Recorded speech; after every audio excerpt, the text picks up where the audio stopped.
Time now is 5:45 and new this morning. Parma City School Board of Education will soon meet to talk about an issue that News 5 first reported on last month, and it deals with a resolution to arm select staff members in school buildings. Now, as our News 5's Remy Murray reports, the district wants to provide further clarification on their plan after receiving feedback and questions from the community.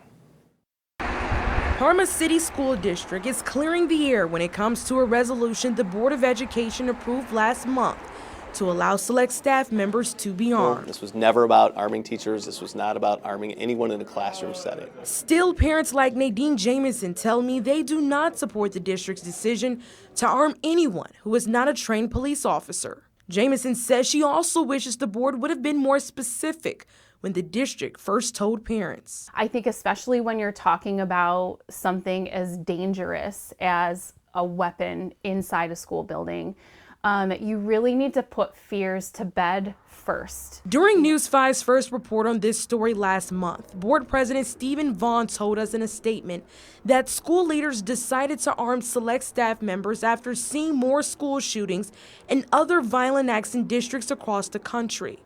Vaughn added the board agreed to, quote, not publicly identify these members as the element of the unknown is in itself an aggravating factor to those who may be selecting sites to begin a tragedy, end quote.